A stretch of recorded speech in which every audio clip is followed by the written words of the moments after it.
6, 7세의 아이들이 평면에서의 회전을 인식하기 시작하는 연령이라면 7세에서 8세 아이들은 3차원 공간에서 공간의 변화를 인지하고 더 넓은 영역으로 사고를 확장하는 시기가 돼요.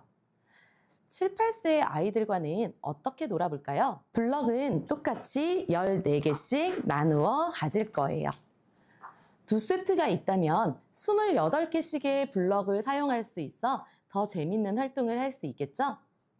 우리는 가운데에 가상의 선이 있다고 생각하고 아이가 먼저 블럭을 내려놓고 그 다음 부모님은 선의 반대편, 대칭이 되는 위치에 블럭을 놓을 거예요. 먼저 아이의 차례예요.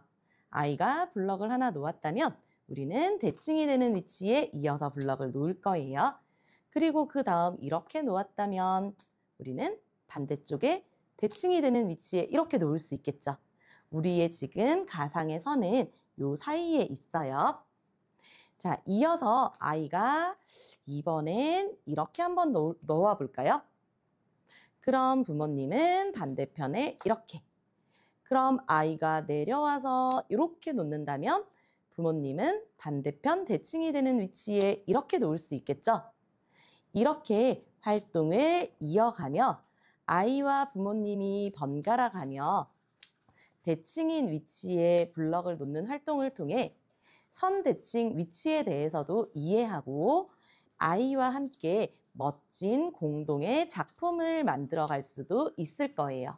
가장 기본이 되는 세로의 대칭축을 놓아서 활동을 시작했다면 다음에는 가로로 대칭축을 놓아서 활동을 할 수도 있고요. 활동에 익숙해졌다면 입체로 대칭축을 두고 쌓아보는 것도 할 수 있어요. 그리고 활동이 조금 익숙해진 다음에는 부모님이 먼저 놓고 아이가 대칭이 되는 위치에 이어서 놓는 활동으로 이어가 주세요. 디자이너의 퍼즐 카드를 이해하고 카드의 그림을 보고 활동을 할 수 있는 나이는 6, 7세 정도부터예요. 지난 시간에 이어 오늘도 새로운 카드를 함께 볼까요? 잊지 않으셨죠? 카드의 미션을 보고 가장 먼저 해야 할 일 말이에요. 무엇이었을까요?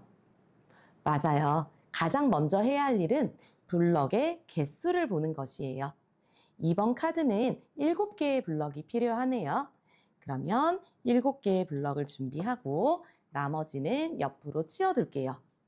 그 다음 앞모습을 보며 모양을 만들어 갈 거예요. 첫 번째, 저는 가장 왼쪽에 있는 블럭을 놓을 거예요. 그리고 그 다음에 2층으로 블럭을 쌓아야 하니까 바로 뒤에 블럭이 하나 더 있어야겠네요. 그리고 그 위에 이렇게, 그리고 앞쪽에 블럭이 하나 더, 그리고 뒤쪽에 마찬가지로 블럭을 이어서 붙여줄 거예요. 마지막에 블럭을 하나 더 놓으면 앞에서 본 모습, 그리고 뒤에서 본 모습 모두 똑같이 완성이 되었죠? 7, 8세 아이들의 공간 스케일링이 활성화된다는 것은 이런 것들이에요. 위치를 평면뿐만 아니라 1층과 2층으로 구분할 수 있고 블럭들이 변화하는 모습들을 파악할 수 있는 것이죠.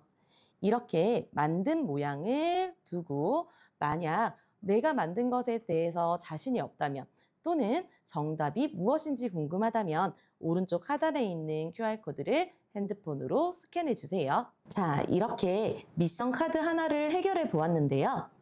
그럼 8세에서 9세 아이들은 이것을 보고 어떤 생각을 할 수 있을까요? 본격적으로 공간 스케일링 능력이 발달되는 이 연령의 아이들은 공간의 분리와 조합이 가능해져요. 우리가 만든 모양을 보고 이렇게 분해할 수 있는 것이죠. 블럭을 3개 이어 붙인 모양을 이렇게 둘로 분해하고 그 사이에 연결 블럭 하나가 있는 구조라는 것도 알아차릴 수 있어요. 디자이너 퍼즐 카드를 통해 공간 스케일링 능력을 개발하고 공간에서 물체의 분해와 조합을 할 수 있는 경험을 충분히 할 수 있어요. 마지막으로 9세 이상의 친구들이에요. 이 친구들에게 디자이너 퍼즐 카드는 그 자체가 정말 좋은 놀이도구예요. 스스로 1단계부터 5단계의 카드를 단계적으로 문제를 해결할 수 있는 나이예요. 앞에서 본 어린 나이의 친구들은 블럭과 친해질 수 있는 다양한 놀이와 함께 1단계부터 천천히 시작해서 카드를 보는 법도 익숙해지고 입체 구조를 파악할 수 있는 능력이 서서히 길러질 거예요. 하지만 우리 9세 이상의 친구들은 카드를 사용하는 법만 알려준다면 스스로 그 구조를 파악하고 문제를 해결해 나갈 수 있어요. 어쩌면 우리 9세 이상의 친구들에게는 이 1단계의 퍼즐 카드가 시시하다고 느껴질 수도 있어요. 그리고 자신감이 넘치는 친구는 전 5단계부터 할 수 있어요. 제일 뒷문제부터 할 거예요. 하고 가장 어려운 문제를 꺼내드는 친구도 있어요. 하지만 이때 생각보다 어려운 문제를 만나고 쉽게 포기해버리는 경우들이 많았어요. 앞 단계부터 차근차근 순서대로 50개의 퍼즐을 해결할 수 있도록 퍼즐 카드를 1단계 따로, 그리고 1단계가 완성된 다음 2단계, 3단계, 4단계, 5단계 구분해서 제시해 주시고요. 그리고 잘했다는 칭찬과 함께 아이들을 지켜봐 주세요. 오늘 이야기를 마무리하기 전 2단계 문제를 같이 살펴볼까요? 빨간색 배경의 카드는 2단계예요.